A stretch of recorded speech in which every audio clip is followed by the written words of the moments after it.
Welcome. Welcome to the fifth video on the channel. I think it's the fifth one. Low-key, I think it might be. Obviously, today is the best day of the week. Chest and back. You know, I love chest and I love back. You put them two together, combination. So, you know, I'm very, very happy that today was a day that we got to do back. Bro, Reject, stop lying, bro. Bro, stop lying, fam. Today was not chest and back day.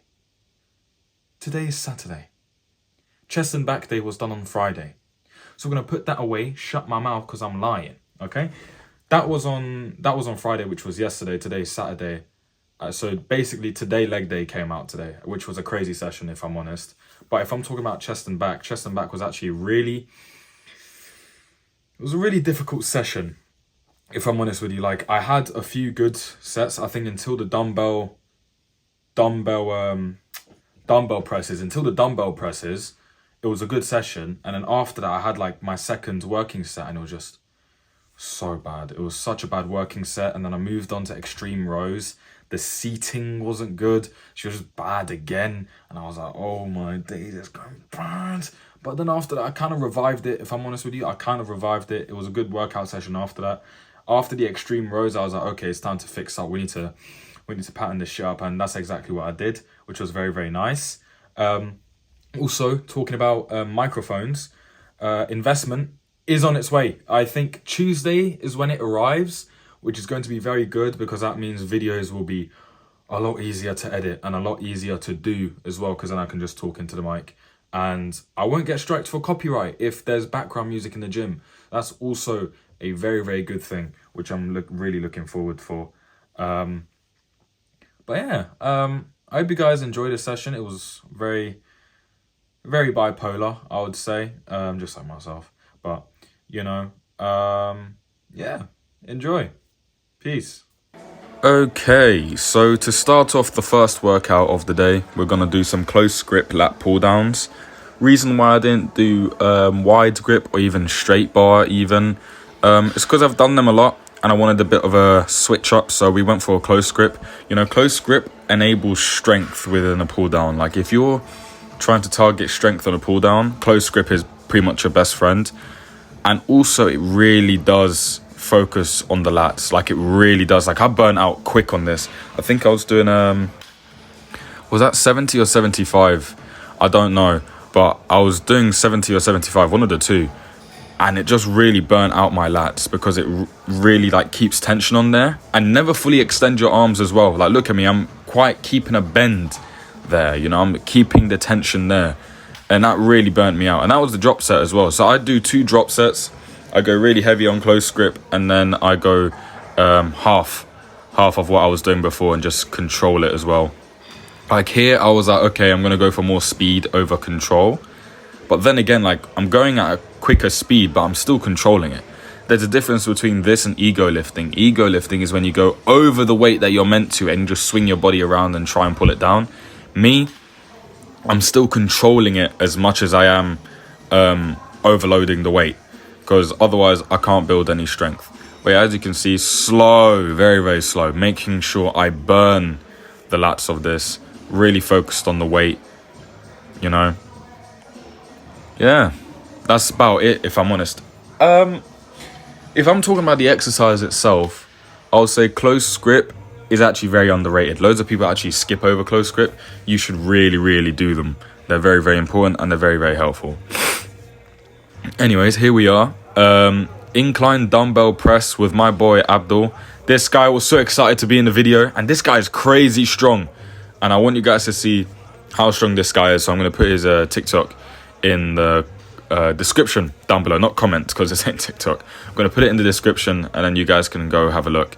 But yeah, he really helped me out. He was talking in my ear, telling me, come on, you got one more, you got one more, you got one more. This was a very, very good set. This was very, very good. You know, I had the elbows, had the wrist wraps, everything was going well. As you can see, he was spotting me as well, really pushing that weight, really, really pushing that weight. And then this, I couldn't do anymore because obviously you can't. This one was horrible. This set was the worst set I've done on incline dumbbell press ever. As already there's a problem, you can see. Already you can see a problem. My left arm my skin underneath the underneath the dumbbell was like twisted in a way, so it was really uncomfortable, and the wrist wrap was getting in the way as well, so it was really difficult for me to push the weight when I had like crazy pain in my hand. That's why I ended this set early, because I couldn't focus, and it was really, really annoying. So I just went again, this time with 28s, because I knew my energy was going to drop. So I went 32s for 2, and then dropped down to 28 because I knew my energy was going to run out.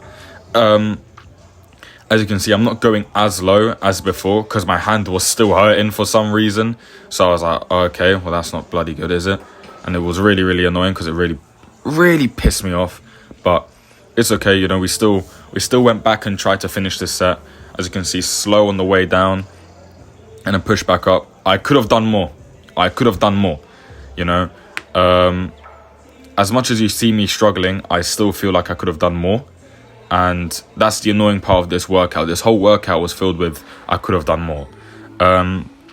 Extreme rows. This exercise, I love it, but I also hate it. If you get the seating adjustment wrong, this is what happened. You know, I was switching. I was like, nah, it's not going to work. It was just a very, very messy set. Like, it was a very, very messy set. So I was like, okay, let me just get this set over and done with, and then change the seating adjustment afterwards. All the way up, all the way down. You know, wasn't the best. I could have done more. I do want to progress up to 80. 80 per arm is ridiculously difficult, but that's what I want to progress to. Because I don't know, it'll make me feel like a beast. But, you know, slow on the way down, up, you know, controlling the weight. I was really, really struggling on this one because the seat, it makes a big difference. The seat does make a big difference. It really, like, changes the way you hold it, the way you pull it up. I think the way I adjusted it was accidentally on the neutral grip rather than the hammer grip. So, you know, fix the seating adjustment now. As you can see, I'm more on an incline, and look at that, way better. All the way up, really squeezing the lats and the upper back as well. Really, really squeezing it and letting it go down. Amazing set. This was my best set of this exercise. You know, really controlling it. I felt really strong doing it as well, because, you know, it is 60 kg, like it's no joke. So yeah, let myself burn out. Same thing on the other arm. For some reason, my right arm, I struggle a lot when it comes to back exercises with my right arm, and chest, if I'm honest, because of my shoulder injury, which I had quite a long time ago. And it's not like the injury is still there. The injury is gone. It's just like this little tendon within the shoulder that always bugs me. It's like a little sharp thing, and it always bugs me. I can't pull down as much on the right as I can on the left, because the left is free. And I can't, you know, row as much on the right because the shoulder gets involved, and obviously you don't want the shoulder to get involved. And when it comes to the hammer strength press, my shoulder stops me from pushing, which is really annoying. So these are things that I have to take into consideration, because they really do, like, affect my workout. So what I'm going to do, I'm going to practice some of these, like, vertical stretches. Vertical stretches, I think, are the way to go for me, because I realized when I was holding onto the pull-up bar without pulling up, my left arm could grab the bar and I could stand in a straight line. Whereas when it came to my right arm, I could not stand up. I could not, like, I was quite hovering over the floor with one arm attached to the pull-up bar. So I think it's just a stretching problem as well. Probably going to stretch out the lat, stretch out the shoulder. You know, hopefully it extends so that it, you know, sorts something out. But that's what I'm going to do. Also, this is quite heavy on the hammer strength press. I think this is over half a stack. The stack goes up to 16 levels. I don't know how much that is in kg. I was doing 10 levels, so it must be quite heavy, I think. But yeah, you know, controlling on the way down, really pushing. You know, I think this one is the one where I was like, yeah, this one here. This one I was fighting for my life. Look at that. Ooh, crazy. Absolutely crazy. All the way down, and I think I couldn't do any more, so I was like, okay, let me just pump out.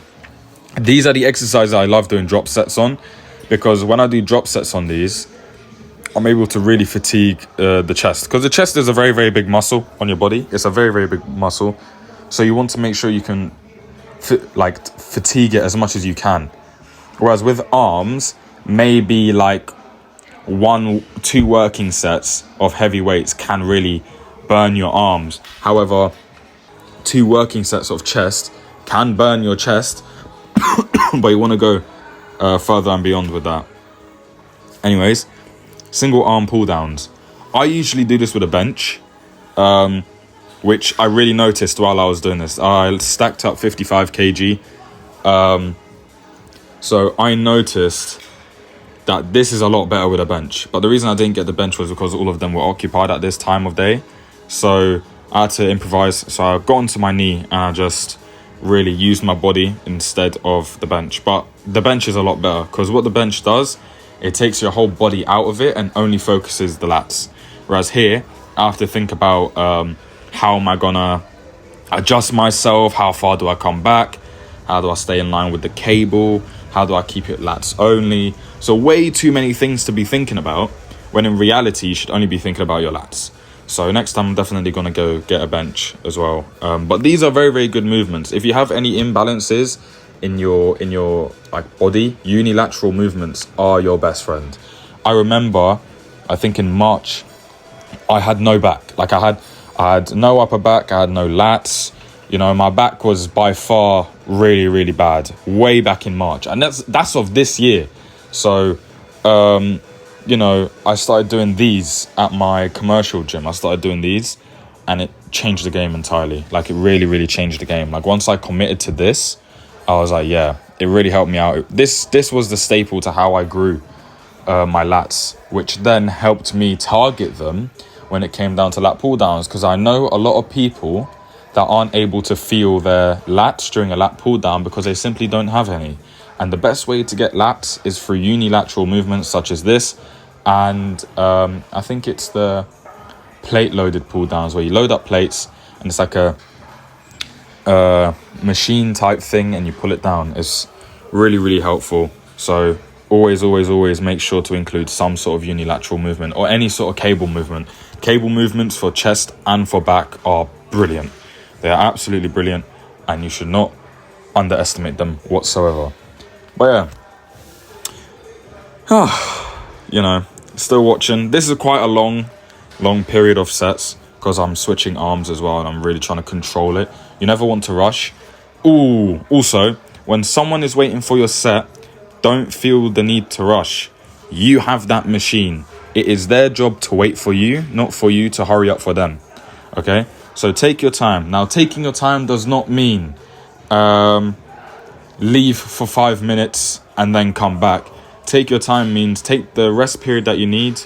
Talk during your rest if you get bored or whatever, but then come straight back, do your set, and really, really focus. Anyway, speaking of cables, cable flies. I'm slowly getting better at these. You know, at first I was like, okay, this is quite difficult because these are wide cable attachments. At my old gym, there used to be close ones, which made this exercise a lot easier. However, there aren't any close ones here, so you have to improvise with what you do. If you have a wide set of cables, why not narrow it down? So that's what I do here. I learned this from Alex. I think I said this in my previous video. It's really, really helpful. You know, keep your back straight and bring your arms up. Let the stretch in your chest do the talking and push it back down for the contraction. Obviously, as you can see, my back is slightly arched. That is what you don't want. This is it. Like this is why I like making these videos, because I get to see improvements within myself.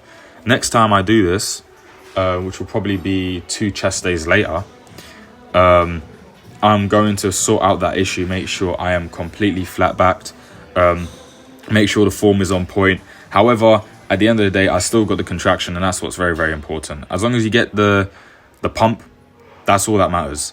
So here we are again. This is, I think, 30 kg, 30 or 35, one of the two. And that's a lot. You know, 30 per arm on a chest fly is a lot. Like I remember 3 months ago, when I first came to this bodybuilding gym, I was struggling to do 20 as a working set. So I had to do 15 as a as a warm-up. So from all that distance to now, to be doing 30 and really controlling it and squeezing the muscle, I'm very happy with that, you know, and that shows like prime progress, like right in front of your face. You can clearly and evidently see that you are stronger than what you were before, and that's very, very good. And it really motivates you to go more. And you can just see I'm really, really pushing. I should probably not have my neck that low. Like I look like a dinosaur, if I'm honest. I look like a dinosaur, so maybe I shouldn't be doing that. But yeah, on to the last workout of the session, chest supported back rows. This exercise has got to be one of my favorite back day exercises. It is amazing. The amount of tension that goes into your traps, your upper back, and even your lats sometimes is ridiculous. Really squeezes the hell out of your back. As you can see, my t-shirt stretches all the way out and then comes back in. And this is a pump cover. This isn't even compressed. This is a pump cover. So you already know the muscle is working underneath, and it's ridiculous. My back is my strongest point of my whole physique. But this exercise, I think this was 60 kg. Just really, really burning it out. Unbelievable. I love this exercise with all my heart. And I think, what did I do here? I took a little rest period. And I went again. Yeah, see, look, I knew I didn't hit failure. But I did need like some sort of a breather because the chest pad was really stopping it. So, you know, took a breather and I went back, straighten up the back, and then just burn it out. Just burn it out as much as possible, you know. Go, yep. Done. Amazing set. Moving on to chest supported back row 2. Onto this one. I knew this was the last set of the whole day, so I was like, okay, I need to push. I need to push during this set, and that's exactly what I did. Pull it, just go at it, go ham, just keep going. Because this is what you need to do. You need to push to failure. Because if you don't push to failure, then what's the point of doing 2 working sets? This is how you're going to grow, and that's how you're going to make the most progress in the quickest amount of time. You want to make sure you do 1 warm-up, 2 working sets. And as you guys have realised, I don't record my warm-ups simply because they're just warm-ups. There's nothing interesting to them. However, working sets, this is where the spicy shit is at, and this is where you really, really, really want to get involved. But anyways, after this, the video will end. Thank you guys for watching. Beautiful.